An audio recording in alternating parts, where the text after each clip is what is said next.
اعوذ باللہ من الشیطان الرجیم بسم اللہ الرحمن الرحیم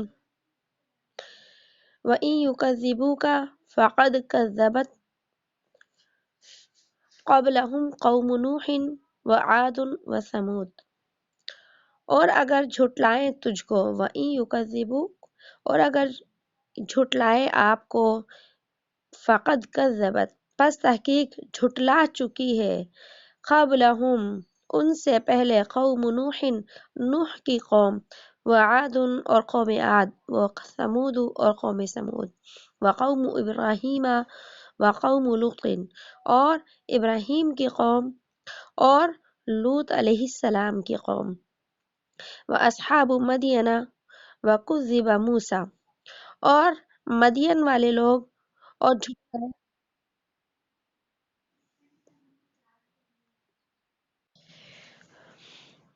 واصحاب مدین اور مدین کے لوگ، وکذب موسیٰ اور جھٹلایا گیا موسیٰ علیہ السلام کو، فاملیت للکافرین، پھر میں نے ڈھیل دی، فاملیت ڈھیل دی میں نے، للکافرین کافروں کو، ثم اخذتهم پھر میں نے پکڑ لیا ان کو، فکیف کان نکیر پھر کیسا ہوا میرا انکار کرنا، فکأی من قریۃ پس کتنی بستیاں، پس کتنی ہی بستیاں، اہلکناہا ہلاک کر دی ہم نے، وہی ظالمۃ اس وجہ سے کہ وہ ظالم تھیں، فہی خاویۃ پس وہ گر پڑی، علی عروشہا اپنی چھتوں پر، وبئر معطلہ اور کتنے ہی کنویں ہیں بیکار، وقصر مشید اور کتنے ہی محل ہیں سجے ہوئے اور بنے ہوئے۔ گچکاری کا جو ترجمہ لکھا ہے اس کا معنی ہے جیسے وہ محل جن کے اوپر پھول بوٹے اور ڈیزائننگ ہوتی ہے، وہ کہلاتے ہیں قصر مشید۔ آگے فرمایا افلم یسیروا فی الارض، کیا وہ نہیں سیر کرتے زمین میں، فتکون لہم قلوب یعقلون بہا پس ہو جائیں ان کے دل، یعقلون سمجھتے ہوئے، سمجھنے والے اس کو، او آذان یسمعون بہا یا ہوتے ان کے کان سننے والے، فإنها لا تعمی الابصار پس بے شک نہیں اندھی ہوتی کچھ آنکھیں، ولیکن تعمی القلوب التی فی الصدور اور لیکن اندھے ہوتے ہیں وہ دل جو ان کے سینوں میں ہوتے ہیں۔ پہلے ہم یہاں تک اس کا جو ہے ترجمہ سمجھ لیتے ہیں کہ پچھلے سبق کے اندر ہم نے حج کے متعلق پڑھا کہ حج کے اندر اللہ رب العزت نے کتنے احکام حج کے بارے میں دیے اور قربانی کے متعلق۔ یہاں سے اللہ رب العزت نے پھر ان نافرمان قوموں کا اور ان انبیاء علیہ الصلوۃ والسلام کا ذکر کیا جن کی قوموں نے اپنے وقت کے نبیوں کو جھٹلایا تھا، اور آپ صلی اللہ علیہ وسلم کو اللہ رب العزت نے یہاں پر تسلی دی کہ اے نبی، اتنے سارے احکامات کے باوجود اور اتنی قرآن کریم کی آیات کے باوجود اور آپ کے اتنے معجزات کے باوجود اور آپ کی اتنی دعوت اور تبلیغ کے باوجود یہ کفار اگر ایمان نہیں لاتے اور یہ کفار آپ کو جھٹلاتے ہیں۔ ہم پیچھے کی بہت سی آیت میں پڑھ چکے ہیں کہ نبی علیہ الصلوۃ والسلام کو یہ معاذ اللہ کاذب یعنی جھوٹا بھی کہتے تھے، شاعر بھی کہتے تھے، مجنون بھی کہتے تھے۔ تو جب یہ نبی علیہ الصلوۃ والسلام کے اوپر الزام لگاتے، اللہ رب العزت نبی علیہ السلام کی شان اور تسلی کے لیے آیات کو نازل فرماتے تھے۔ تو یہاں پر بھی یہ تسلی کی آیات ہیں کہ نبی، ان کے جھٹلانے سے آپ کی شان نبوت کے اندر کوئی فرق نہیں آئے گا، کیونکہ پچھلے نافرمان قومیں جو ہیں وہ بھی اپنے وقت کے نبیوں کو جھٹلا چکی ہیں، تو اس لیے فرمایا وَإِن يُكَذِّبُوكَ اگر یہ آپ کو جھٹلاتے ہیں تو آپ پریشان نہ ہوئیے، آپ سے پہلے قوم نوح بھی جھٹلا چکی ہے حضرت نوح کو، اور قوم عاد اور قوم سمود یہ اپنے وقت کے نبیوں کو جھٹلا چکی ہیں۔ اور فرمایا وقوم ابراہیم اور ابراہیم علیہ السلام کی قوم دعوت بھی قبول نہیں کی تھی اور آپ کی دعوت کو جھٹلا بھی دیا تھا۔ اور فرمایا وقوم لوط اور قوم لوط، یہ سارے انبیاء علیہ السلام کے قصے ہیں، ان کی امتوں کے قصے ہم دیکھیں بار بار تفصیل کے ساتھ پڑھ چکے ہیں۔ اور پھر فرمایا وہ اصحاب مدینہ، اصحاب مدین، یہ بھی ایک علاقے کے لوگ تھے، بستی کے لوگ تھے۔ اصحاب مدین سے شعیب علیہ السلام کی قوم مراد ہے کہ اللہ پاک نے اس قوم کی نافرمانی کی وجہ سے جو ہے اس قوم کو بھی ہلاک کیا۔ اور آگے آیا وَكُذِّبَ مُوسیٰ، اے نبی صرف آپ کو ہی نہیں جھٹلایا گیا بلکہ آپ سے پہلے موسیٰ علیہ السلام کو بھی جھٹلایا گیا۔ اور پھر آگے اللہ نے فرمایا فَأَمْلَيْتُ لِلْكَافِرِينَ، کہ جب ان مشرکین مکہ نے جب میرے سب سے پیارے نبی کا جھٹلایا اور جھوٹا بنایا، تو پھر اللہ فرما رہے ہیں کہ میں نے جو ہے وہ کیا کیا ہے، ان کو چند روز کی مہلت دی ہے۔ اللہ چاہتے تو ان مشرکین اور کفار کو فی الفور ہلاک کر دیتے، اللہ کو تو یہ طاقت کل بھی تھی اور اللہ کو یہ طاقت آج بھی ہے، لیکن اللہ نے یہاں اپنے نبی کو یہ تسلی دی کہ نبی یہ آپ کے امتی ہیں، اس لیے میں نے ان کو کیا دی ہے، مہلت دی ہے۔ فَأَمْلَيْتُ لِلْكَافِرِينَ، میں نے مہلت دی ہے ان کفار کو، ڈھیل دی ہے۔ اب میں نے مہلت دی ہے، اگر انہوں نے توبہ کر لی اور آپ کی نبوت کے اوپر ایمان لے کر آئے تو یہ بخشے جائیں گے، لیکن اگر مہلت کے باوجود بھی انہوں نے نہیں نہ توبہ کی نہ ایمان قبول کیا تو پھر کیا کروں گا، میں ان کو پکڑ لوں گا۔ اخذ یاخذ پکڑنے کے معنی میں ہے، یہاں عذاب مراد ہے کہ پھر میں ان کو عذاب میں گرفتار کروں گا۔ پھر آپ دیکھیے فَكَيْفَ كَانَ نَكِيرٌ، پھر کیسا ہوا میرا انکار کرنا، یعنی میرے انکار اور میرے نبی کے انکار کی وجہ سے جو ان کے اوپر عذاب آئے گا، تو پھر یہ کہیں بھی دنیا میں انہیں بھاگنے کی جگہ نہیں ملے گی۔ آگے اللہ نے پھر ان کا انجام بتایا اور ان کو ڈرایا ان پچھلی قوموں کے انجام سے کہ اگر تم نہیں مانے تو پچھلی قوموں کی طرح تمہارا انجام ہوگا۔ پھر اللہ نے یہاں پر کچھ مثالیں بیان کی، وَأَكَأَيٍّ مِّن قَرْيَةٍ، پھر کتنی ہی بستیاں ہیں، اہلکناہا، ہم نے ان کو ہلاک کر دی۔ اب بستیاں کون سی تھی، قوم نوح تھی، قوم عاد تھی، قوم سمود تھی، اوپر جو ذکر ہوئی۔ تو اللہ فرما رہے ہیں کہ ہم نے ان سب کو ہلاک اس لیے کیا تھا، وَهِيَ ظَالِمَةٌ، یہ ظالم تھی۔ ظالم سے مراد یہ صرف اپنے جیسے انسانوں پر ہی نہیں ظلم کرتے تھے بلکہ یہ تو نبیوں کے ساتھ ظلم کرتے تھے، اللہ کے ساتھ ظلم کرتے تھے۔ اللہ کے ساتھ ظلم کرنے کا مطلب کیا ہے، اللہ پہ تو کوئی ظلم نہیں کر سکتا، لیکن اللہ کے ساتھ ظلم کرنے کا مطلب یہ ہے کہ اللہ کی اتنی ساری نشانیوں کے باوجود اور اللہ کی دی ہوئی نعمتوں کے استعمال کرنے کے باوجود اللہ کے اوپر ایمان نہیں لاتے تھے، تو یہ تھا اللہ کے ساتھ ظلم کرنا۔ نبی کے ساتھ ظلم کرنے کا مطلب انبیاء علیہ السلام کو جسمانی تکلیفیں بھی پہنچاتے تھے۔ بعض تو ایسی قومیں تھیں جنہوں نے اپنے وقت کے نبیوں کو قتل کر دیا، شہید کر دیا تھا، اور زبان سے تکلیف پہنچاتے، جسمانی تکلیفیں پہنچاتے، اس طرح سے وہ قومیں کیا تھیں، ظالم تھیں۔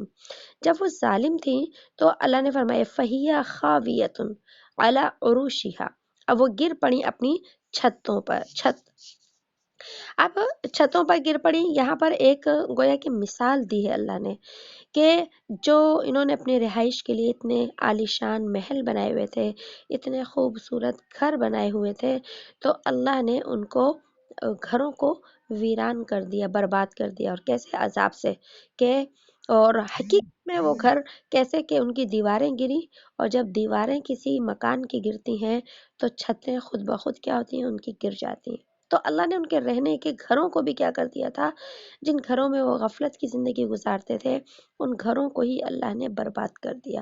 اور پھر آگے فرمایا وَبِئْرٍ مُّعَطَّلَةٍ، کہ کنویں تھے بیکار، کنویں بیکار یعنی جن کنووں سے وہ پانی جو ہے حاصل کرتے تھے، اور کنووں سے وہ اپنی کھیتیوں کو سیراب کرتے تھے، اپنے جانوروں کو پانی پلاتے تھے، اللہ نے ان کے پانی پینے کے کنووں کو بھی جو ہے وہ برباد کر دیا۔ اور تیسرے نمبر پر فرمایا وَقَصْرٍ مَشِيدٍ، اور ان کے وہ محل، اب قصر مشید یعنی کہ وہ محل جو انہوں نے پختہ بنائے تھے اپنے دور کی تعمیر کے حساب سے، جس طریقے سے انہوں نے وہ محل تعمیر کیے اس کے اوپر قلی چونا وہ بھی کیا، اور اپنے دور کے حساب سے اس کے اوپر سجاوٹ کی. ہر دور کے حساب سے کلچر تبدیل ہوتا ہے، تو انہوں نے اپنے دور کے حساب سے اپنے محلوں کو بہت زیادہ سجایا. لیکن اب اللہ نے نافرمانی کی وجہ سے سب کچھ ہلاک کر کے رکھ دیا. پھر آگے فرمایا افلم یسیروا فی الارض، تم سیر کیوں نہیں کرتے زمین میں. یعنی ان مشرکین کو کہا جا رہا ہے کہ تم زمین کے اوپر گھومو، زمین کے اوپر پھرو اور دیکھو کہ ان نافرمان قوموں کا انجام کیا ہوا ہے. اس آیت میں اللہ پاک نے سیر کرنے کا ذکر کیا کہ زمین کے اندر کیا کرو، سیر کرو، سیر و سیاحت کرو. تو سیر و سیاحت اس کا ذکر قرآن کریم کی اور بھی آیات میں ہے کہ سیر و سیاحت جو زمین کی سیر کے جو ذکر آیا ہے، اس کا مطلب یہ ہے، اس میں ترغیب ہے کہ جب انسان دنیا کے اندر پھرتا ہے تو وہ طرح طرح کی چیزیں دیکھتا ہے. اس میں بہت ساری چیزیں ایسی ہوتی ہیں، تقریباً ساری ہی چیزیں ایسی ہوتی ہیں جس میں اللہ کی قدرت اسے یاد آتی ہے.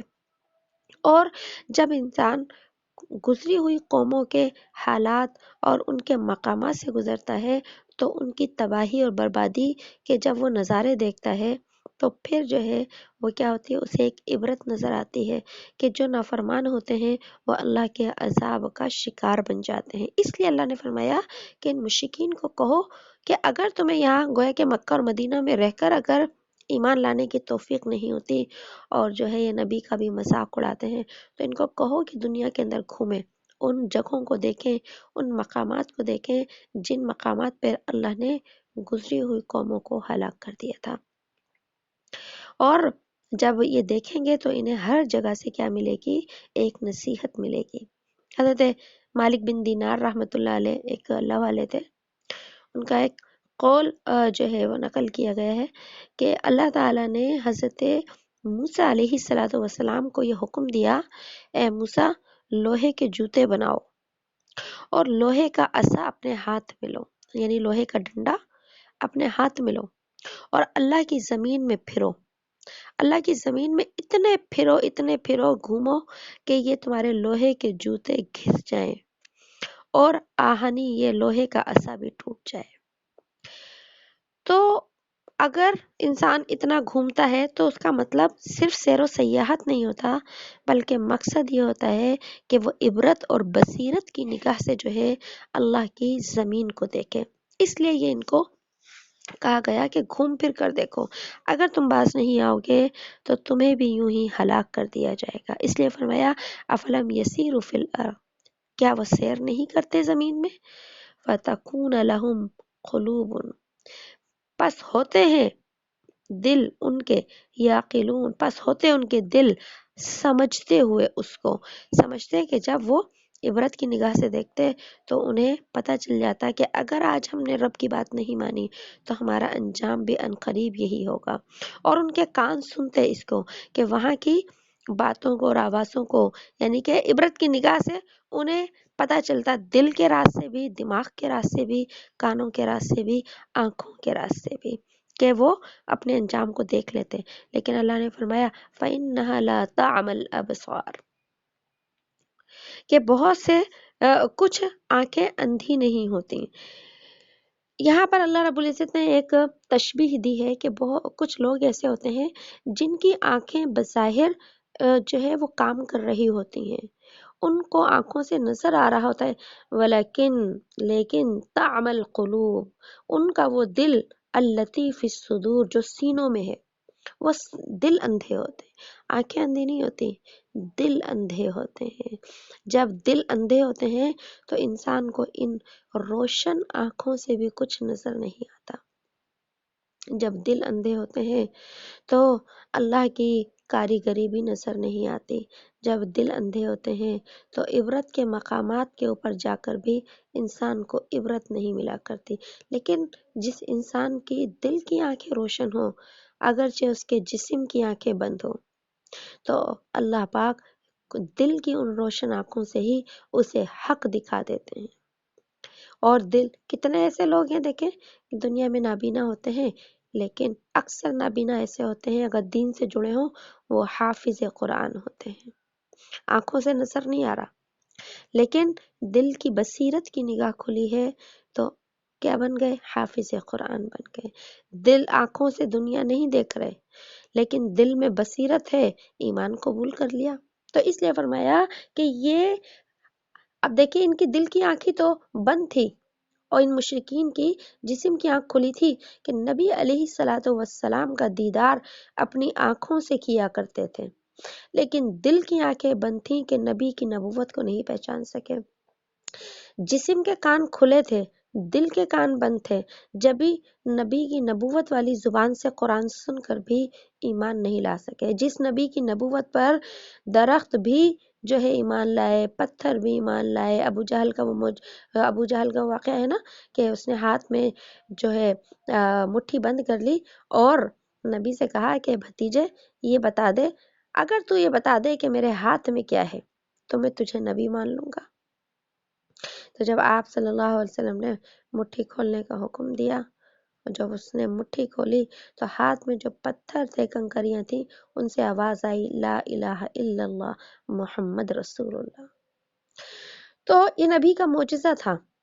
ابو جہل کے جسم کی آنکھ کھلی تھی لیکن دل کی آنکھ بند تھی کہ نبی علیہ الصلوۃ والسلام کے معجزات اس کے سامنے تھے، نبی علیہ الصلوۃ والسلام کی ذات اقدس اس کے سامنے موجود تھی، لیکن وہ بدبخت ایمان نہیں لا سکا۔ تو اللہ نے یہاں فرمایا کہ کچھ لوگ ایسے ہوتے ہیں کہ ان کی آنکھیں اندھی نہیں ہوتی لیکن سینوں کے دل اندھے ہو جاتے ہیں۔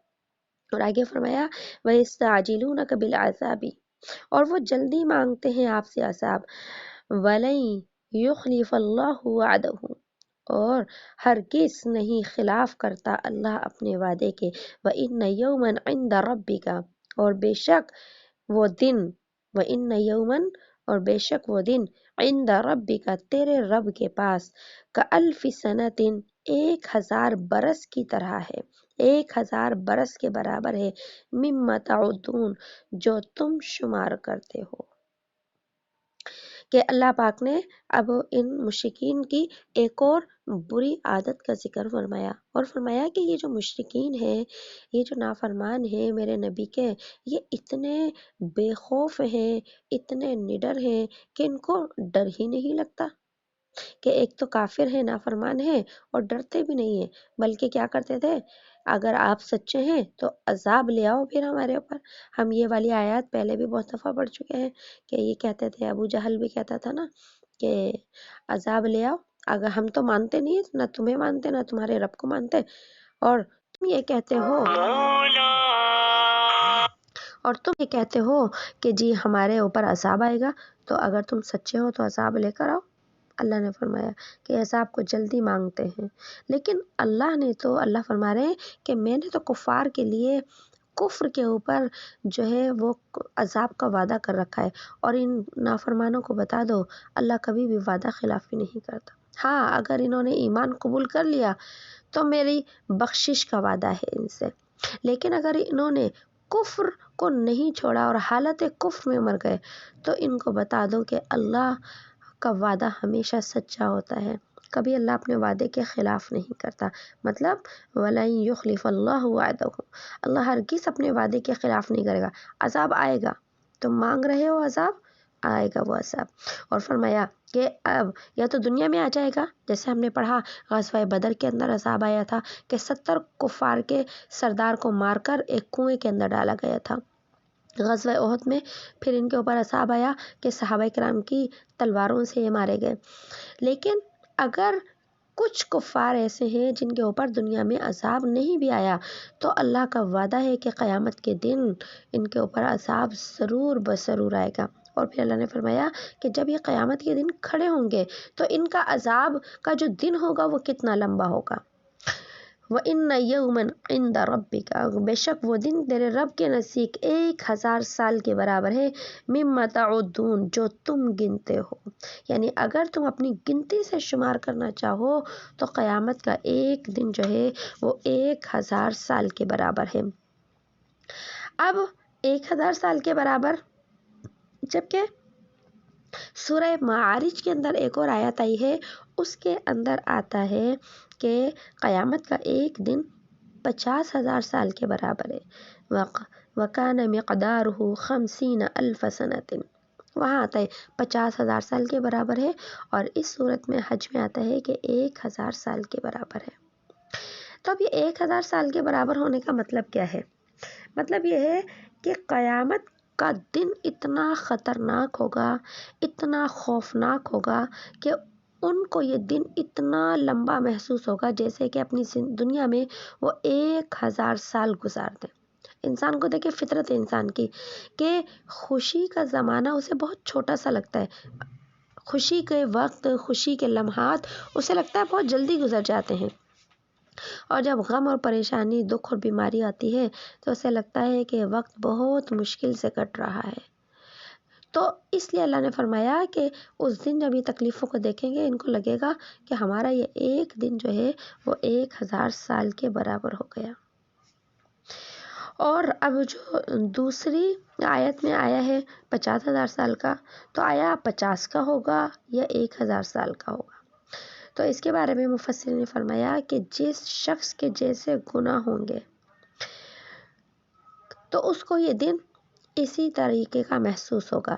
اگر گناہ تھوڑے کم ہیں تو اس کو 1,000 سال کا وقت محسوس ہوگا، اور اگر گناہ اور کفر کی شدت بہت زیادہ ہے تو اس کو 50,000 سال کا کیا ہوگا، یہ دن محسوس ہوگا کہ انسان جو ہے اپنی اپنی اعمال کے بقدر اس دن کو جو ہے محسوس کرے گا۔ پھر آگے اللہ نے فرمایا وَكَأَيٍّ مِّن قَرْيَةٍ، اور کتنی ہی بستیاں ہیں أَمْلَيْتُ لَهَا، کہ میں نے ڈھیل دے دی ان کو، وَهِيَ ظَالِمَةٌ، اور وہ ظالم ہیں، ثُمَّ أَخَذْتُهَا، پھر میں نے ان کو پکڑا، وَإِلَيَّ الْمَصِيرُ، اور میری ہی طرف لوٹ کر آنا ہے۔ کہ جو گزری ہوئی قومیں تھیں، نبی کی نافرمانی پر پہلے میں نے انہیں بھی ڈھیل دی تھی، لیکن جب انہوں نے میری مہلت سے فائدہ نہیں اٹھایا، اپنے کفر کو نہیں چھوڑا، تو میں نے بھی اپنی رسی کو کھینچ لیا، اور رسی کو جب رب نے کھینچا تو پھر عذاب کا شکار بن گئے۔ اب دنیا میں بھی عذاب آیا اور قیامت کے دن بھی ان کے اوپر کیا عذاب آئے گا؟ اے نبی، آپ انہیں بتا دیجئے، اپنی امت کے نافرمانوں کو بتا دیجئے، اگر انہوں نے بھی میری دی گئی مہلت سے فائدہ نہیں اٹھایا تو دنیا میں بھی عذاب آئے گا اور آخرت میں بھی عذاب آئے گا۔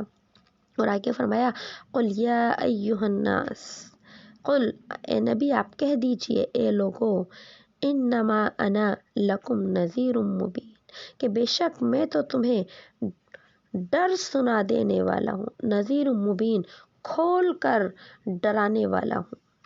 کہ یہ آپ کو کبھی جادوگر کہتے ہیں، کبھی شاعر کہتے ہیں، کبھی جھوٹا کہتے ہیں، لیکن اے نبی آپ اپنی ان امت کے نافرمانوں کو، ان مشرکین کو کہہ دیں کہ میں جھوٹا نہیں ہوں، بلکہ میرے رب نے مجھ پر جو قرآن اتارا ہے اس قرآن کی آیات تمہیں پڑھ کر ڈراتا ہوں کہ اس آنے والے وقت سے ڈرو جس دن قیامت کا ایک دن 1,000 سال یا 50,000 سال کا ہوگا، اور اللہ تمہاری زندگی کے ایک ایک لمحے کا اور ایک ایک جرم کا حساب لیں گے۔ میں تو تمہیں یہ ڈرانے کے لیے دنیا میں آیا ہوں۔ اور آگے فرمایا فَالَّذِينَ آمَنُوا وَعَمِلُوا الصَّالِحَاتِ، اور پس وہ لوگ جو ایمان لائے اور اعمال کیے نیک، لَهُم مَغْفِرَةٌ، ان کے واسطے مغفرت ہے، بخشش ہے، وَرِزْقٌ کریم، اور عزت کی روزی ہے، وَالَّذِينَ سَعَوْا فِي آيَاتِنَا مُعَاجِزِينَ، اور جو لوگ دوڑتے ہیں، والذین، اور جو لوگ سعوا دوڑتے ہیں، فی آیاتنا ہماری آیات کو، معاجزین ہرانے کے لیے، اولئک اصحاب الجحیم وہی لوگ ہیں دوزخ والے۔ اب جنتی اور جہنمی دونوں لوگوں کا ذکر کیا ہے کہ نبی آپ اپنی امت کے ماننے والے لوگوں کو بھی خوشخبری سنا دیجیے، وہ صحابہ جو مکہ میں آپ کے اوپر ایمان لے کر آئے، وہ صحابہ جو ہجرت کر کے مدینہ آپ کے ساتھ تشریف لے گئے، مدینے میں آپ پر ایمان لائے، اور رہتی دنیا تک جو آپ کے جانے کے بعد بھی آپ کی امت کے لوگ آپ کے اوپر ایمان لے کر آئیں گے، جس دور کے لوگ بھی اللہ کے اوپر اور اللہ کے نبی کے اوپر اور اللہ کی کتاب کے اوپر ایمان لائیں گے، لیکن وَعَمِلُوا الصَّالِحَاتِ اعمال کی زندگی بھی گزاریں گے، ان کے لیے کیا ہے؟ لَهُم مَغْفِرَةٌ، بخشش کے فیصلے ہیں، اللہ ان کی قیامت کے دن بخشش فرما دیں گے، ورزق کریم، اور عزت کی روزی عطا کریں گے۔ یہ لفظ پہلے بھی قرآن کریم کے اندر آیا ہے، ہم نے اس کو پہلے بھی سمجھا تھا کہ رزق کریم سے کون سا رزق مراد ہے، کہ اللہ جنتی لوگوں کو جب جنت میں نعمتیں عطا کریں گے تو وہ ساری کی ساری نعمتیں انہیں بڑے اعزاز اور اکرام کے ساتھ ملیں گے۔ دیکھیے، اگر کوئی انسان کسی کے گھر مہمان بن کر جاتا ہے اور میزبان اس کو بڑا اچھا کھانا کھلاتا ہے اور بڑی اچھی جگہ ڈرائنگ روم کے اندر بٹھاتا ہے اور بہت اچھا اس کا اکرام کرتا ہے، لیکن اسے عزت نہیں دیتا، اس سے اچھی طریقے سے بات نہیں کرتا، عزت کا معاملہ نہیں کرتا، تو وہ مہمان جو ہے کبھی بھی اس اچھے کھانے سے خوش نہیں ہوتا اور اچھی جگہ سے خوش نہیں ہوتا، کیونکہ اسے وہاں عزت نہیں مل رہی ہوتی۔ کھانے پینے سے زیادہ انسان کے لیے عزت ضروری ہوتی ہے، اس لیے اللہ نے یہاں رزق کریم کا جو وعدہ فرمایا ہے کہ جنت کی جتنی نعمتیں ملیں گی اللہ بڑے اعزاز و اکرام کے ساتھ جنتیوں کو عطا کریں گے۔ اور آگے فرمایا والذین سعوا، اور جو لوگ دوڑتے ہیں ہماری آیات کو ہرانے میں۔ آیات کو ہرانے کا مطلب کیا ہے کہ اللہ کی آیات کو کون ہرا سکتا ہے؟ تو آیات کو ہرانے کا مطلب یہ ہے کہ ہماری آیات کے اندر یہ نقص نکالتے ہیں، ہماری آیات کو یہ جھوٹا ثابت کرتے ہیں۔ جھوٹا کیسے ثابت کرتے ہیں؟ ہم اب تک اتنے سپاروں کے اندر پڑھ چکے ہیں کہ اللہ فرماتے ہیں قیامت آئے گی، یہ قیامت کا مذاق اڑانے لگتے ہیں۔ اللہ فرماتے ہیں قیامت آئے گی، یہ کہتے ہیں کہ قیامت کس نے دیکھی ہے۔ اللہ فرماتے ہیں قیامت آئے گی، یہ کہتے ہیں کہ جب مر کے ہم مٹی میں مل جائیں گے، ہماری ہڈیاں جو ہے مٹی میں مل جائیں گی، تمہارا رب کیسے زندہ کرے گا؟ یہ ہے عاجز کرنا۔ یہ ہماری آیتوں کو عاجز نہیں کر سکتے، ہمارے آیتوں کو ٹھکرا نہیں سکتے، اور ان کا ٹھکانہ کیا ہے؟ اولئک اصحاب الجحیم، یہ جہنمی لوگ ہیں۔ اور آگے فرمایا وما ارسلنا من قبلک من رسول ولا نبی، اور جو بھیجے ہم نے، وما ارسلنا، اور جو بھیجے ہم نے، من قبل کا، آپ سے پہلے، من رسول، کوئی رسول، ولا نبی، اور کوئی نبی، الا اذا تمنا، مگر اذا تمنا، جبکہ وہ خیال باندھنے لگے، جبکہ وہ خیال باندھنے لگے، القی الشیطان، تو ڈالا شیطان نے، امنیہ یہ خیال کے معنی میں آتا ہے کہ جب وہ باندھنے لگے خیال تو شیطان نے خیال ڈالا ان کے اندر، فینسخ اللہ، پھر مٹا دیتا ہے اللہ اس کو، ما یلقی الشیطان، جو ڈالتا ہے شیطان، ثم یحکم اللہ آیاتہ، پھر پکی کر دیتا ہے اللہ اپنی آیات کو، واللہ علیم حکیم، اور اللہ جاننے والے ہیں اور حکمتوں والے ہیں۔ پہلے اس آیت کو سمجھ لیں کہ یہاں پر اللہ رب العزت نے جو ہے کس خیال کا ذکر کیا ہے۔ دیکھیں، اس آیت کے اندر اللہ نے دو لفظوں کو پہلے بیان کیا، من رسول ولا نبی، کہ رسول اور نبی دو الگ الگ لفظ ذکر کیے ہیں۔ اس سے پتہ چلا کہ رسول الگ ہوتا ہے اور نبی الگ ہوتا ہے۔ عام طور سے اسکول کی کتابوں کے اندر بھی یہ الفاظ ہوتے ہیں رسول اور نبی، لیکن ہم سمجھتے ہیں کہ رسول اور نبی یہ ایک جیسے ہی لفظ ہے، نہیں، رسول اور نبی کے اندر فرق ہے۔ رسول انبیاء علیہ الصلوۃ والسلام اور رسولوں کے اندر فرق ہوتا ہے، اور فرق کیا ہے؟ ایک ہی یعنی کہ فرق بتا دیتی ہوں کہ نبی جو ہے یہ عام لفظ ہے نبی، رسول یہ خاص لفظ ہے، یعنی کہ نبی وہ شخصیات ہوا کرتی تھیں جن کا انتخاب اللہ رب العزت فرمایا کرتے تھے، اور ان نبیوں کے پاس جو ہے وہ اللہ کی طرف سے وحی بھی آتی تھی، اور اب یہ ضروری نہیں ہے کہ ان نبیوں کو ایک مستقل کتاب اور شریعت ملے یا نہ ملے، جبکہ رسول وہ ہوتے تھے، وہ افراد دنیا کے اندر، وہ لوگ جن کو اللہ نے اپنی دور کے سب سے بہترین لوگوں میں سے چنا ہو، اس دور کا جو سب سے بہترین شخص ہوتا تھا روئے زمین کے اوپر، وہ یا تو رسول بنتا تھا یا نبی بنتا تھا۔ لیکن رسول کے لیے یہ خاص تھا کہ ہر رسول کے پاس نئی شریعت آیا کرتی تھی، نیا دین آیا کرتا تھا، نئی کتاب آیا کرتی تھی، اور جو ہے ان کے پاس اللہ کی وحی آیا کرتی تھی۔ جبکہ نبی جو ہوتے تھے، کبھی تو ان کو کوئی صحیفہ ملتا تھا، اور کبھی ایسا ہوتا تھا کہ وہ پچھلے والے نبی کی شریعت کو ہی آگے پہنچایا کرتے تھے۔ تقریباً رسولوں کی تعداد 313 یا 315 ہے۔ باقی جو ہم یہ سنتے ہیں کہ دنیا میں کم و بیش 1,24,000 پیغمبر آئے، تو ان میں سے جو رسول تھے 313 یا 315 تھے، باقی سب کے سب جو تھے وہ انبیاء علیہ الصلاۃ والسلام تھے۔ اور تو جس طریقے سے جیسے حضرت داؤد علیہ الصلاۃ والسلام یہ رسول تھے، ان کو اللہ نے زبور عطا کی تھی۔ حضرت موسیٰ علیہ الصلاۃ والسلام یہ رسول تھے، ان کو اللہ نے تورات عطا کی تھی۔ اور حضرت عیسیٰ علیہ الصلاۃ والسلام یہ رسول تھے، ان کو اللہ نے جو ہے انجیل عطا کی تھی۔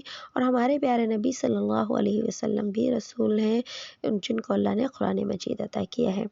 اور ابھی ہم پیچھے حضرت موسیٰ علیہ السلام اور حضرت ہارون علیہ الصلاۃ والسلام کا قصہ پڑھ کر آئے تھے۔ آپ کو یاد ہوگا کہ جہاں پر حضرت موسیٰ علیہ الصلاۃ والسلام نے اللہ سے دعا کی تھی کہ اللہ آپ نے مجھے تو نبی بنا دیا، لیکن میرے ساتھ میرے بھائی ہارون کو بھی نبی بنا دیجیے۔ اور ہم نے یہ بھی پڑھ لیا تھا کہ حضرت موسیٰ علیہ السلام نے یہ دعا کیوں کی تھی، کیونکہ موسیٰ علیہ الصلاۃ والسلام کی زبان کے اندر کیا تھی؟ لکنت تھی، یعنی توتلا پن تھا ان کی زبان کے اندر، اٹکتی تھی ان کی زبان۔ اس لیے حضرت موسیٰ علیہ السلام نے فرمایا تھا اللہ فرعون کے دربار میں جب جاؤں گا نا تو فرعون میری بات نہیں مانے گا، اس لیے آپ ہارون کو میرا جو ہے وزیر بنا دیجیے، یعنی میرا ساتھی بنا دیجیے۔ تو اب مستقل جو دین، شریعت اور کتاب جو آئی تھی وہ موسیٰ علیہ السلام کے پاس آئی تھی، لیکن ان کے جو ساتھی تھے، مددگار جو تھے، وہ حضرت ہارون علیہ السلام تھے۔ تو ہارون علیہ السلام صرف نبی تھے، اور موسیٰ علیہ الصلاۃ والسلام رسول بھی تھے، اور موسیٰ علیہ الصلاۃ والسلام نبی بھی تھے۔ تو جتنے بھی دنیا میں رسول آئے تو وہ رسول بھی تھے اور نبی بھی تھے۔ رسول اس اعتبار سے کہ ان کو اپنی نئی شریعت ملی، اور نبی اس وجہ سے تھے کہ ان سے پہلے دنیا میں جتنے پیغمبر آئے وہ ہر پیغمبر کی دعوت کو بھی کیا کرتے تھے؟ آگے پہنچاتے تھے۔ اور باقی جو نبی تھے وہ اپنے پہلے والے رسولوں کی دعوت کو پہنچاتے تھے۔ تو اسی لیے ہمارے پیارے نبی صلی اللہ علیہ وسلم کیا ہیں؟ آخری نبی ہیں، کیونکہ آپ خاتم النبیین ہیں۔ اسی وجہ سے اس امت کے علماء کو جو دعوت اور تبلیغ کا کام ملا ہے کہ میرے بعد جو ہے میری امت کے لوگ جو ہیں وہ کیا کریں گے؟ دعوت اور تبلیغ کا کام۔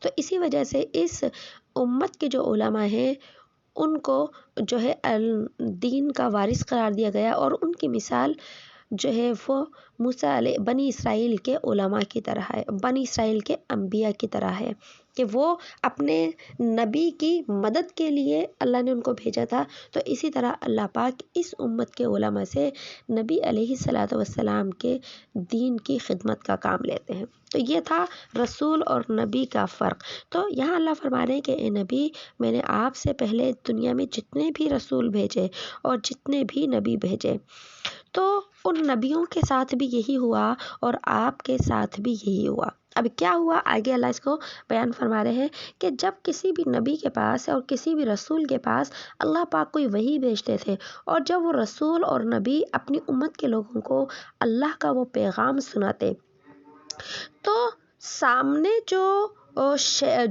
ان کے قوم کے مشرکین جو ہوتے تھے، کفار جو ہوتے تھے، تو اس میں طرح طرح کے جو ہے اعتراضات کیا کرتے تھے۔ اس آیت کے اندر اللہ رب العزت نے یہ بات بیان فرمائی کہ نبی، جب آپ سے پہلے بھی کوئی رسول اور نبی آتے تھے اور ان کے پاس جو وحی آتی تھی، جب وہ وحی اپنی قوم کے لوگوں کو سناتے تھے، تو وہ جو قوم کے جو کافر جو تھے اور جو نبیوں کے نافرمان لوگ تھے نا، تو شیاطین ان کے دلوں کے اندر کچھ جو ہے خیالات ڈالتے تھے۔ ہم پیچھے بھی یہ باتیں تفصیل سے پڑھ کر آ چکے ہیں کہ جو یہ دل ہوتا ہے نا، یہ کیا ہے، دل اللہ کی تجلیات کا مرکز ہوتا ہے. لیکن جب انسان اللہ سے دور ہو جاتا ہے تو یہی دل کس کے قبضے میں آ جاتا ہے؟ شیاطین کے قبضے میں آ جاتا ہے. اور جو کفار ہوتے ہیں تو ان کے دلوں میں تو ظاہر سی بات ہے شیاطین کے وسوسے عام انسان سے بھی زیادہ آتے ہیں. تو یہ جو مشرکین تھے نا، اپنے وقت کے جو مشرکین تھے، ہم مشرکین کا ذکر قرآن کریم کی اتنی آیات میں بہت دفعہ پڑھ چکے ہیں، ان کی عادات کے بارے میں بھی پڑھ چکے ہیں. جیسے ابو جہل تھا، ابو لہب تھا، عتبہ شیبہ تھے، اور اسی طریقے سے کعب بن اشرف جیسا یہودی تھا، اس کا ذکر بھی ہم نے پڑھا ہے. تو یہ لوگ جب نبی علیہ الصلوۃ والسلام ان کے سامنے کوئی دین کی بات کرتے تھے نا، تو شیاطین ان کے دلوں کے اندر خیالات ڈالتے تھے. اچھا اب یہ دین کی بات جو ہو رہی ہے نا، تو اس میں اعتراضات نکال لیتے تھے بار بار. ایک بہت مشہور اعتراض جو ہم بار بار پڑھ کر آ چکے ہیں، جیسے ہی نبی علیہ الصلوۃ والسلام قیامت کا ذکر کرتے کہ قیامت میں جو ہے زندہ کر کے اٹھایا جائے گا، تو یہ کیا اعتراضات کرتے تھے کہ اے محمد، ہم جب مر کر مٹی میں مل جائیں گے، ہڈیاں ریزہ ریزہ ہو جائیں گی، تیرا رب کیسے اٹھائے گا ہمیں؟ یہ جو بات تھی نا، اس خیال کو اللہ نے فرمایا کہ یہ خیالات شیاطین کی طرف سے ہوتے. یہ شیاطین ان کے دلوں کے اندر کیا کرتے تھے؟ ایسے اعتراضات ڈالتے، ایسے شبہات ڈالتے. اور یہ شبہات جو تھے، یہ کافر جو ہے نبی سے کرتے، جو شیاطین کے ہوتے، اور پھر نبی سے جھگڑتے تھے. یہ مجادلہ کرنا، اس کا قرآن نے اس لفظ کو کہا مجادلہ کرتے تھے، یعنی جھگڑتے تھے نبی سے کہ بتاؤ ہم کیسے ہڈیاں کیسے ہو جائیں گے. جیسے کہ قرآن کریم نے ابو جہل کے اس عمل کو بھی بیان کیا نا، کہ ایک دن آیا اور اپنے جو ہے نبی کا چچا تو تھا، بدبخت تھا بڑا، کہنے لگا اے بھتیجے یہ دے. اس کے ہاتھ میں جو تھی نا ایک بوسیدہ اور جو ہے پرانی سی ہڈی تھی. اس نے اس ہڈی کو اپنی انگلیوں کے درمیان رکھا اور اسے جو ہے دبایا. جب دبایا تو ہڈی جو ہے ریزہ ریزہ ہو گئی. اس نے اس کو اڑا دیا. کہنے لگا اے بھتیجے یہ بتا، تو یہ کہتا ہے کہ تیرا رب اس ایسے ہڈیوں کے ذرات کو بھی کیا کرے گا؟ جمع کرے گا. یہ کیسے ہو سکتا ہے؟ یہ اعتراضات. تو اللہ فرمانے کہ یہ اعتراضات کفار ڈالا کرتے، وہ شیاطین ڈالا کرتے تھے، اور کفار ان جیسے اعتراضات کے ذریعے سے انبیاء علیہ الصلوۃ والسلام سے جھگڑے کرتے تھے. تو اے نبی، آپ ان اعتراضات سے پریشان نہ ہوئیے، کیونکہ یہ اعتراضات صرف دین کے بارے میں آپ کے سامنے نہیں ہوتے، بلکہ جتنے بھی انبیاء علیہ الصلوۃ والسلام دنیا سے گزر چکے ہیں، ان کی قوموں نے شیاطین کے کہنے میں آ کر اسی قسم کے اعتراضات دین کے اوپر کیے. اور پھر جب آگے اللہ نے آگے والی جو آیات ہے اس کے اندر جو تذکرہ ہے وہ بتا رہی ہوں کہ اللہ جب نبی علیہ الصلوۃ والسلام کے سامنے یہ کوئی اعتراضات کرتے تھے نا، تو پھر اللہ رب العزت ان اعتراضات کا جواب دینے کے لیے وحی کو نازل فرما دیا کرتے تھے. ہم نے بہت دفعہ اب تک اتنے سے پاروں کے اندر پڑھ لیا کہ یہ کوئی سوال کرتے، اعتراض کرتے، اللہ اوپر سے آسمانوں سے آیت کو نازل فرما دیتے تھے. تو تسلی دی گئی اصل میں نبی کو یہاں پر کہ آپ ان اعتراضات سے پریشان نہ ہوئیے، آپ کا رب جواب دینے کے لیے بیٹھا ہے. ابھی آپ کا رب جواب دے گا ان کو. اور جب رب آسمانوں سے ان کے اعتراضات کا جواب بھیجے گا تو پھر دو کام ہوں گے. جب جواب بھیجے گا اور جب یہ جواب کے بعد انکار کریں گے تو ان کا جو ہے ان کی جو سزا ہوگی نا وہ دگنی ہو جائے گی. اور ایمان والوں کو اس جواب سے کیا فائدہ ہوگا؟ ایمان والوں کو اس جواب سے یہ فائدہ ہوگا کہ ان کا ایمان اور مضبوط ہو جائے گا. کہ نبی علیہ الصلوۃ والسلام کے سامنے جب یہ اعتراض کرتے اور قرآن کریم کی آیات نازل ہوتی اس کے جواب کے بارے میں، تو صحابہ کا ایمان کیا ہو جاتا؟ اور مضبوط ہو جاتا اور طاقتور ہو جاتا قرآن کریم کی ان آیات کی وجہ سے. اور جو وہ بدنصیب تھے، مخالف کافرین جو تھے، وہ ان جوابات کے بعد بھی نبی علیہ الصلوۃ والسلام کے اوپر ایمان نہیں لے کر آتے تھے. اب دیکھیے قرآن کریم نے یہاں تو نبی علیہ الصلوۃ والسلام کے دور کو بیان کیا ہے، لیکن میں آپ کو اس سے پہلے کی کلاسز میں بھی بتا چکی ہوں کہ اس وقت بھی دنیا کے اندر ایسے گروہ اور ایسے فرقے موجود ہیں جو شیاطین کی پوجا کرتے ہیں. ایک تو ہے نا باطل مذہب ہیں، یہود ہیں، نصارہ ہیں، اور ہندو ہیں، بت پرست ہیں، آتش پرست ہیں، بہت سارے لوگ ہیں، لیکن ایک فرقہ اس وقت دنیا میں ایسا بھی ہے جو براہ راست شیاطین کی کیا کرتا ہے، پوجا کرتا ہے۔ دوسرے نمبر پر جتنے بھی شیاطین تو دیکھیے مسلمانوں کے دلوں کے اوپر بھی کیا کرتے ہیں، حملے کرتے ہیں، لیکن جب انسان اللہ کا ذکر کرتا ہے تو شیاطین کیا ہو جاتا ہے، پیچھے ہو جاتا ہے، اور آتا ہے کہ شیطان جو ہے نا انسان کے دل کی طرف رخ کر کے بیٹھتا ہے، اور شیطان کے جو منہ ہے نا اس کی تشبیہ اس طرح آئی ہے جیسے کہ مچھر کا ڈنک ہوتا ہے۔ جب انسان جو ہے نا اللہ کے ذکر سے غافل ہوتا ہے تو وہ اپنا جو ڈنک ہوتا ہے وہ فوراً اس کے دل کے اندر مارتا ہے۔ جب اس کے اپنے یعنی انسان کے دل کے اندر وہ ڈنک مارتا ہے نا تو پھر کیا ہوتا ہے کہ اس کے دل کے اندر گناہ کا وسوسہ پیدا ہو جاتا ہے۔ اگر اس انسان کا اللہ سے تعلق ہوتا ہے تو وہ توبہ استغفار کر لیتا ہے، گناہ کرنے کے بعد بھی توبہ کر لیتا ہے، لیکن جب انسان گناہ کرتا چلا جاتا ہے اور توبہ بھی نہیں کرتا اور گناہ کی زندگی بھی نہیں چھوڑتا تو اس کا دل کیا ہو جاتا ہے، سیاہ ہوتا چلا جاتا ہے، حتیٰ کہ پورا دل سیاہ ہو جاتا ہے۔ جب انسان کے دل سیاہ ہو جاتے ہیں نا تو پھر ان میں نور الہی داخل نہیں ہوتا، اور جب نور الہی داخل نہیں ہوتا تو ایسے دلوں کے اوپر شیاطین قبضہ کر لیتے ہیں۔ شیاطین کے قبضے کا مطلب یہی ہوتا ہے کہ پھر شیطانی سوچیں اور شیطانی خیالات ہی ان دلوں کے اندر آتے ہیں۔ تو میں نے پہلے بھی آپ کو ایک روایت یہ بتائی ہے کہ اللہ پاک نے ہر انسان کے ساتھ ایک شیطان اور ایک فرشتہ پیدا کیا ہے، ہر انسان کے ساتھ، اور فرشتے کا کام یہ ہوتا ہے کہ اس کو نیکیوں کی طرف ترغیب دیتا ہے، اور شیطان کا کام یہ ہوتا ہے کہ اس کو گناہوں کی طرف جو ہے ترغیب دیتا ہے۔ جب انسان جو ہے نیکیوں کی طرف جو ہے زیادہ رغبت کرتا ہے، نیکیاں زیادہ کرتا ہے تو اس کا شیطان کمزور ہو جاتا ہے، اور اگر وہ گناہ زیادہ کرتا ہے تو اس کا فرشتہ کمزور ہو جاتا ہے۔ صحابہ نے اللہ کے نبی صلی اللہ علیہ وسلم سے پوچھا، اللہ کے نبی کیا آپ کے ساتھ بھی، یعنی آپ کے ساتھ بھی ایک فرشتہ اور ایک جن ہے؟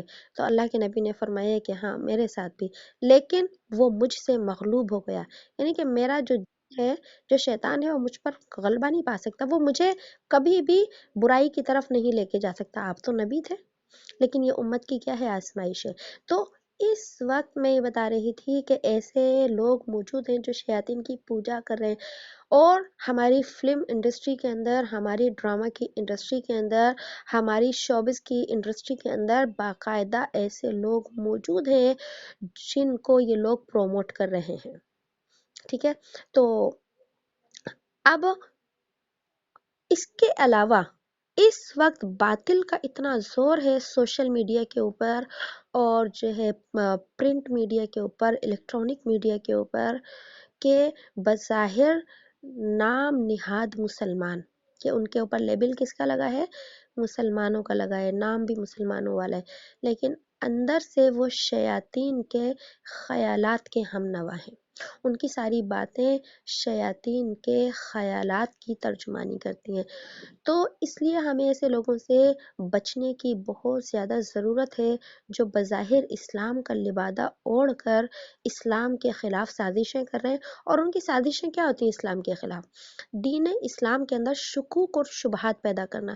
اس سے پہلے بھی میں آپ کو اس بارے میں بتا چکی ہوں کہ دین پر عمل نہ کرنے سے اتنا نقصان نہیں ہوتا، مثلا ایک شخص ہے نماز نہیں پڑھ رہا، ایک شخص ہے روزہ نہیں رکھ رہا، وہ بھی گناہ گار ہے، لیکن اس کی آزمائش اتنی بڑی نہیں ہے۔ ایک شخص ایسا ہے نماز تو پڑھتا ہے، روزہ رکھتا ہے، عذاب قبر کے بارے میں اعتراضات ہیں، اس کے عذاب قبر کو نہیں مانتا۔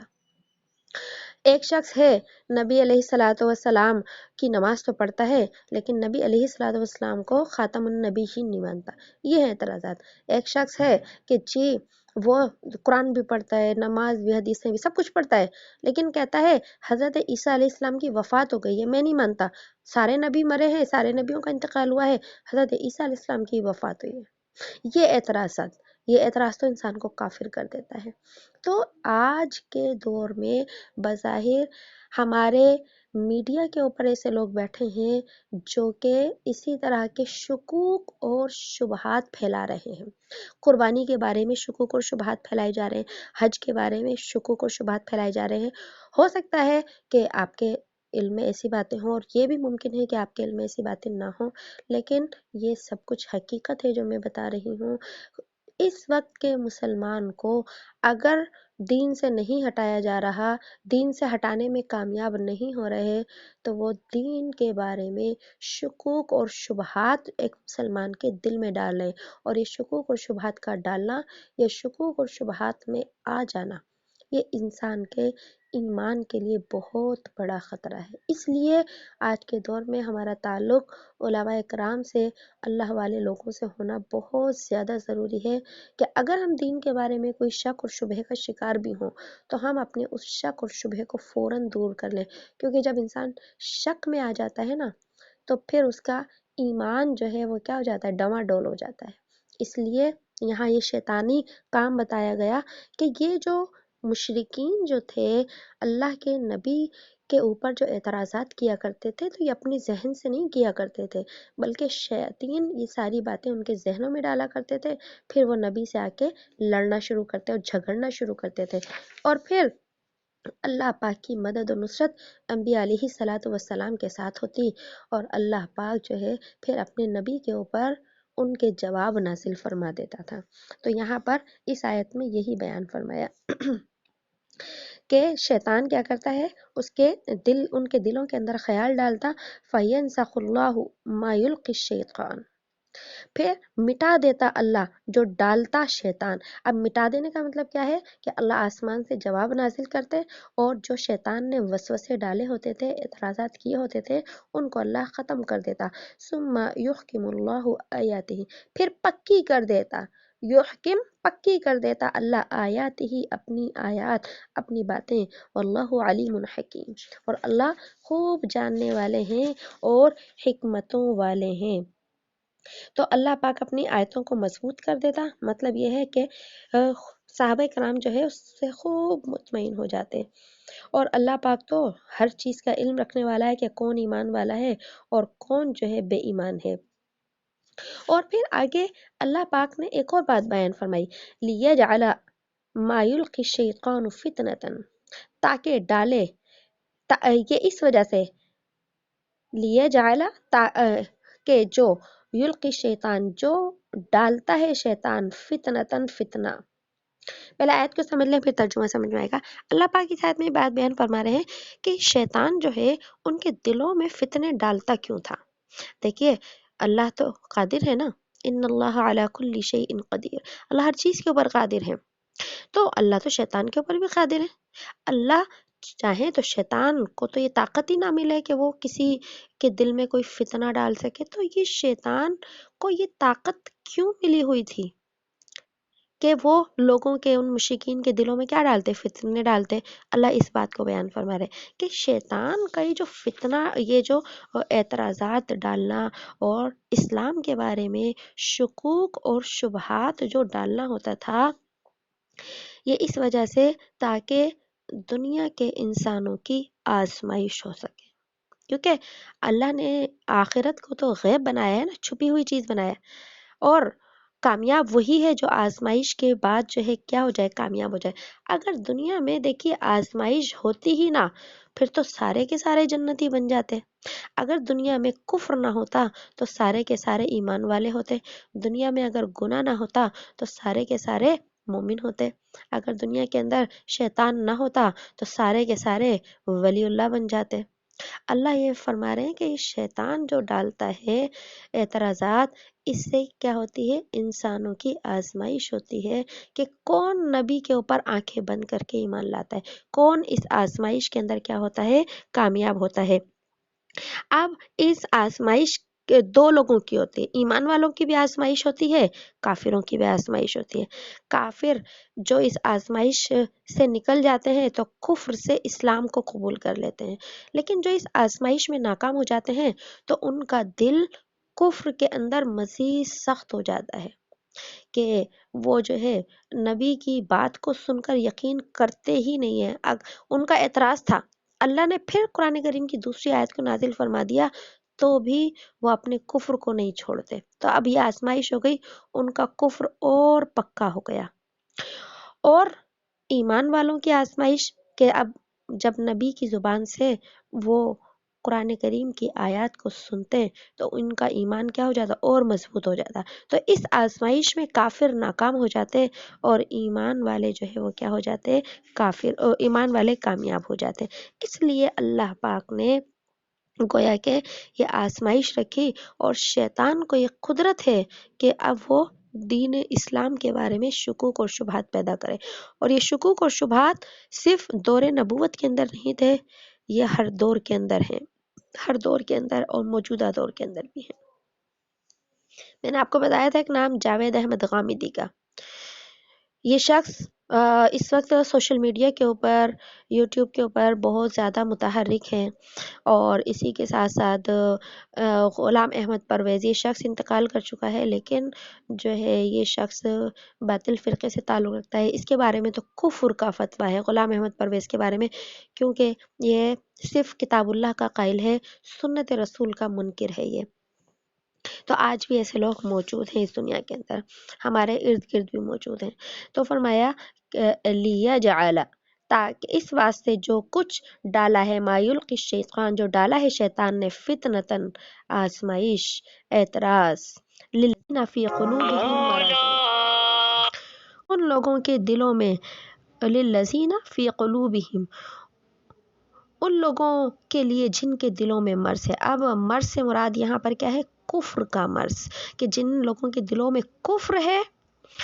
اور والقاسیات قلوبہم، اور ان کے دل سخت ہیں، جن کے دل سخت ہیں، پتھر کے ہیں، ان پتھروں کے اندر ایمان کی جو ہے ایمان کی لذت اترتی ہی نہیں ہے. جن کے دل پتھر ہیں ان کے دل ایمان سے پگھلتے ہی نہیں ہیں، کیونکہ ان کے دلوں میں کفر کا اور شکوک اور شبہات کا مرض ہے، تو وہ فتنے میں پڑ جاتے ہیں. اور آگے فرمایا وَإِنَّ الظَّالِمِينَ لَفِي شِقَاقٍ بَعِيدٍ، اور بے شک ظالم لوگ، شقاق بعید، شقاق کہتے ہیں مخالفت کو، بعید دور کی، بے شک ظالم لوگ بڑی دور کی مخالفت میں ہیں. اب یہ مخالفت ان کی کس سے تھی؟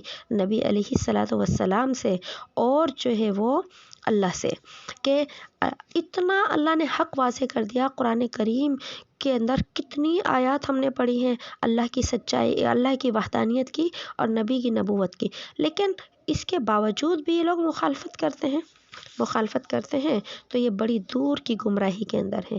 اور آگے فرمایا وَلِيَعْلَمَ الَّذِينَ أُوتُوا الْعِلْمَ أَنَّهُ الْحَقُّ مِنْ رَبِّكَ، اور وَلِيَعْلَمَ، تاکہ جان لے اللہ، الَّذِينَ أُوتُوا الْعِلْمَ، ان لوگوں کو جن کو دیا گیا علم، أَنَّهُ الْحَقُّ، کہ بے شک تحقیق یہ برحق ہے، من ربک، تیرے رب کی طرف سے، فَيُؤْمِنُ بِهِ، پس وہ ایمان لاتے ہیں اس پر، فَتُخْبِتَ لَهُ قُلُوبُهُمْ، پس نرم ہو جاتے ہیں، فَتُخْبِت، نرم ہو جاتے ہیں اس کے لیے ان کے دل. وَإِنَّ اللَّهَ لَهَادِ الَّذِينَ آمَنُوا إِلَى صِرَاطٍ مُسْتَقِيمٍ، اور بے شک اللہ لَهَادٍ، بے شک اللہ ہدایت دینے والا ہے، الذین آمنوا، ان لوگوں کو جو ایمان لائے، الی صراط مستقیم، سیدھے راستے کی طرف. اب آگے پہلے اللہ نے کفار کا ذکر فرمایا، اس کے بعد اللہ نے ایمان والوں کا ذکر فرمایا کہ یہ ایمان، جب آزمائش ایمان والوں کے سامنے آتی ہے، یہ شک اور شبہات جو ہیں ایمان والوں کے سامنے آتے ہیں، تو یہ ایمان والے کیا کہتے ہیں؟ جب ایمان والوں کے سامنے قرآن کریم کی یہ آیات آتی ہیں تو وہ یقین کر لیتے ہیں کس بات کا؟ کہ ہمارے نبی نے ہمارے سامنے یہ بات جو سنائی ہے، یعنی قرآن کی جو آیت سنائی ہے، یہ اللہ کی طرف سے حق ہے. اور ان کا ایمان کیا ہو جاتا ہے؟ بڑھ جاتا ہے. جب ایمان بڑھ جاتا ہے نا نبی کی بات کے اوپر، کہ بس جو نبی نے کہہ دیا وہ سچ ہے، جو نبی نے کہہ دیا اس کے خلاف ہو ہی نہیں سکتا. جیسے کہ آپ صلی اللہ علیہ وسلم جب معراج شریف پر سے تشریف لائے تھے تو آپ صلی اللہ علیہ وسلم نے معراج کا واقعہ سنایا کہ میں جنت و جہنم کی سیر کر کر آیا. اور جب آپ صلی اللہ علیہ وسلم مکہ سے بیت المقدس کی طرف تشریف لے گئے تو 1 مہینے کا سفر تھا. جس محفل میں آپ صلی اللہ علیہ وسلم یہ معراج کا واقعہ سنا رہے تھے اس میں سیدنا ابوبکر صدیق رضی اللہ تعالیٰ عنہ موجود نہیں تھے. تو جب جو ہے ابو جہل بھی بیٹھا تھا، ساری باتیں سن رہا تھا کہ جی مکہ سے بیت المقدس گئے، وہاں سے آسمانوں پہ گئے، جنت جہنم. تو جب اس محفل سے باہر نکل کر آیا تو راستے میں مل گئے سیدنا ابو بکر صدیق. تو کہنے لگا اے ابو بکر، تیرا وہ جو ساتھی ہے نا، تو لگتا ہے معاذ اللہ کہنے لگا، لگتا ہے کہ وہ پاگل ہو گیا ہے. پوچھا کیوں؟ کہا کہ وہ کہتا ہے کہ میں مکہ سے بیت المقدس گیا، فلسطین گیا، یہاں سے تو فلسطین کا بیت المقدس کا راستہ 1 مہینے کا ہے، اور پھر وہاں سے آسمانوں کے اوپر گیا، جنت جہنم کی سیر کی. ہمیں تو لگتا ہے کہ تیرا ساتھی پاگل ہو گیا ہے. تو حضرت ابوبکر صدیق رضی اللہ تعالیٰ عنہ فرمائے کہ اگر یہ میرے ساتھی نے کہا ہے تو سچ ہے. حالانکہ نبی کی زبان سے بھی بات نہیں سنی تھی اس ابو جہل کی زبان سے، لیکن نبی کی سچائی کی جو ہے وہ کیا کر دی، نبی کی سچائی کا یقین کر لیا، اور جو ہے دعویٰ بھی کر دیا، ثبوت بھی دے دیا کہ اگر انہوں نے کہا ہے تو سچ ہے. یہ تھا صحابہ کا یقین کہ جو نبی نے کہہ دیا بس وہ سچ ہے.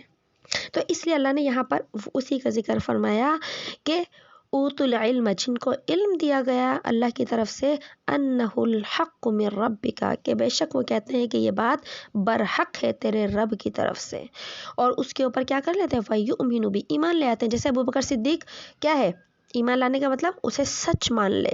تو پھر آگے اللہ نے فرمایا یہ دین کی بات کو سچ وہی مان سکتا ہے، قرآن کریم کی آیات کو سچا وہی جان سکتا ہے، نبی کے فرامین کو سچا وہی مان سکتا ہے. فَتُخْبِتَ لَهُ قُلُوبُهُمْ، جن کے دل نرم ہوتے ہیں. ورنہ کوئی انسان کتنا ہی سمجھدار کیوں نہ ہو، کتنا ہی ٹیلنٹڈ کیوں نہ ہو، قابل کیوں نہ ہو ذہنی طور پر، لیکن اگر دل کے اندر ہدایت نہیں اترے گی تو ایمان قبول نہیں کر سکتا. دنیا میں کتنے پڑھے لکھے لوگ موجود ہیں، لیکن سارے کے سارے ایمان والے تو نہیں ہیں. تو پتہ چلا کہ جب دل کے اندر جو ہے کیا ہوتی ہے، حق بات کے قبول کرنے کی صلاحیت ہوتی ہے، تو اللہ کا نور ان دلوں کے اندر داخل ہو جاتا ہے. اور پھر اللہ نے فرمایا جب ان کے دل نرم ہوتے ہیں، وَإِنَّ اللَّهَ لَهَادِ الَّذِينَ آمَنُوا، کہ بے شک اللہ پاک ہدایت دیتے ہیں ان ایمان والوں کو، اِلَى صِرَاطٍ مستقیم، سیدھے راستے کی طرف. انہیں یقین ہو جاتا ہے کہ ہم اپنے نبی کے جس راستے کے اوپر چل رہے ہیں وہ سچا ہے، وہ برحق ہے، اور وہ سیدھا جنت میں لے کر جانے والا ہے. ان کے دلوں کی کیفیات کو اللہ پاک نے جو ہے یہاں پر بیان فرمایا ہے.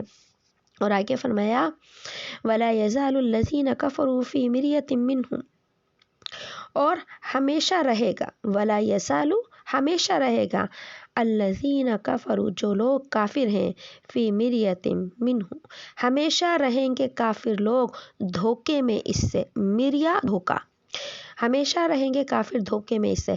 حَتَّى تَأْتِيَهُمُ السَّاعَةُ بَغْتَةً، یہاں تک کہ آ پہنچے گی قیامت ان پر، بغتتاً، اچانک، بے خبری میں. او یأتیہم عذاب یوم عقیم، یا آ پہنچے گا ان پر عذاب یوم عقیم، ایسے دن میں جہاں سے انہیں نجات نہیں ہوگی.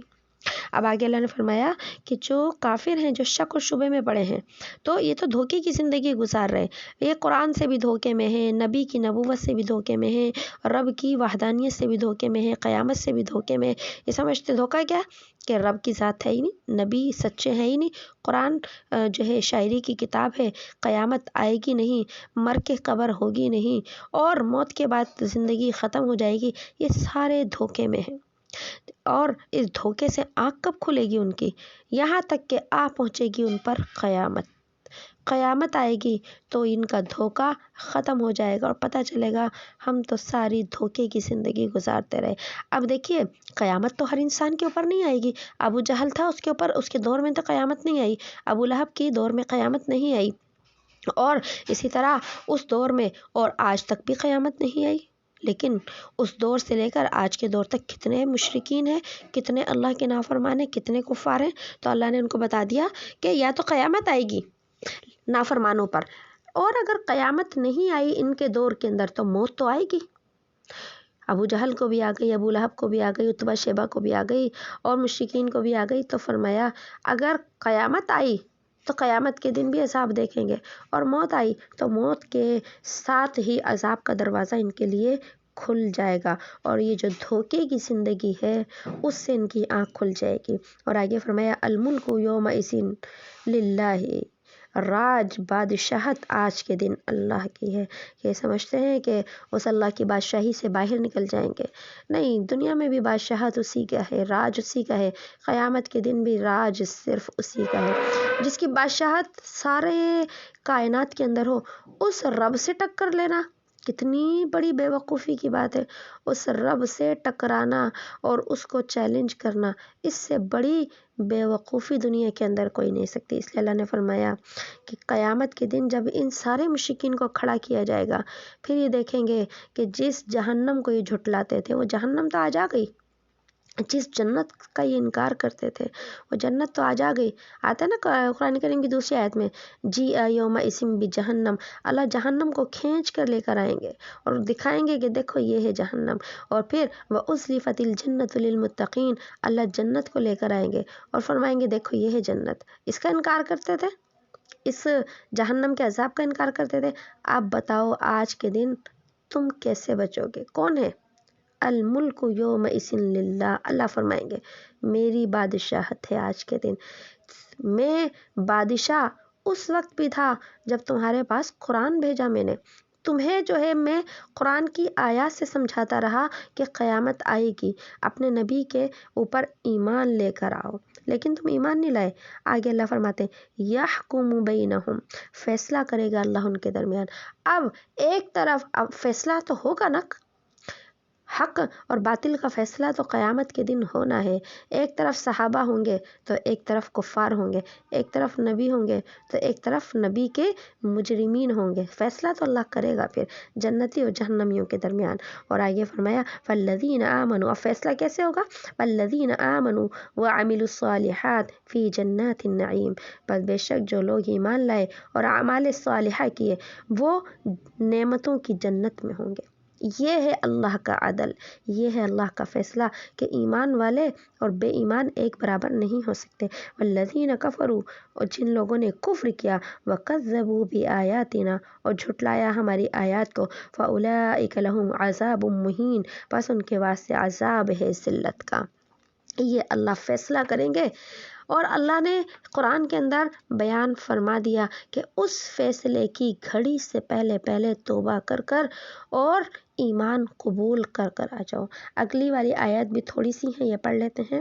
والذین ہاجروا فی سبیل اللہ، اور وہ لوگ، والذین، اور وہ لوگ، ہاجروا جنہوں نے ہجرت کی اللہ کے راستے میں، ثم قتلوا پھر وہ قتل کر دیے گئے، او ماتوا یا وہ مر گئے، لیرزقنہم اللہ رزقا حسنا، البتہ رزق دیں گے اللہ ان کو خاص بہترین رزق، وان اللہ لہو خیر الرازقین، اور بے شک اللہ وہ بہترین روزی دینے والا ہے۔ لا یدخلنہم مدخلا، البتہ ان کو داخل کرے گا اللہ ایک جگہ میں، یرضونہ جس کو وہ پسند کریں گے، وَإِنَّ اللَّهَ لَعَلِيمٌ حَلِيمٌ، بے شک اللہ خوب جاننے والا اور تحمل والا ہے۔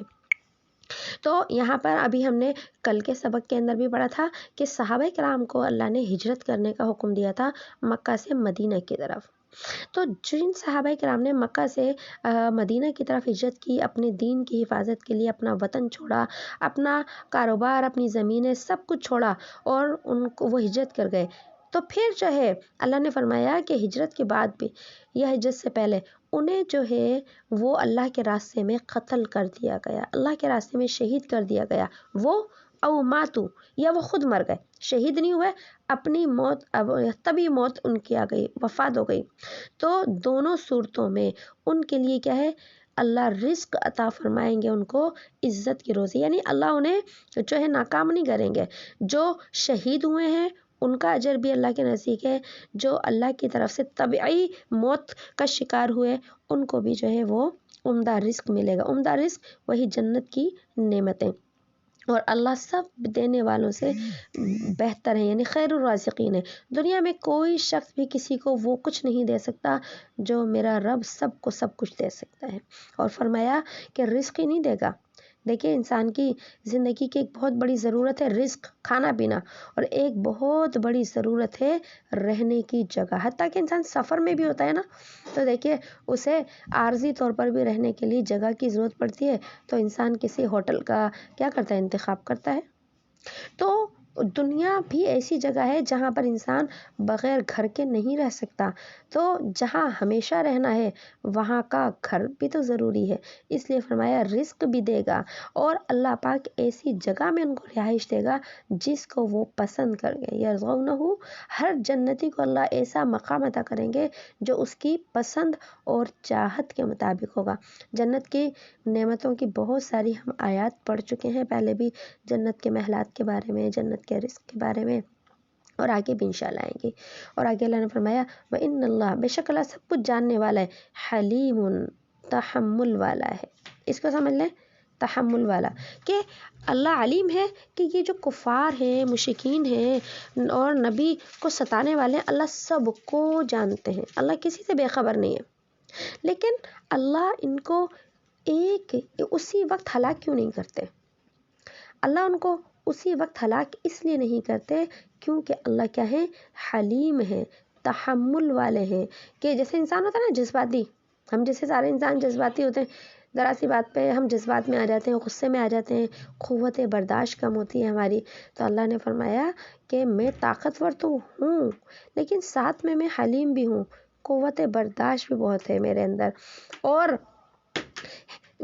میرا یہ تحمل کا تقاضا ہے. تحمل کی وجہ سے میں اپنے دشمنوں کو فوراً ہلاک نہیں کرتا.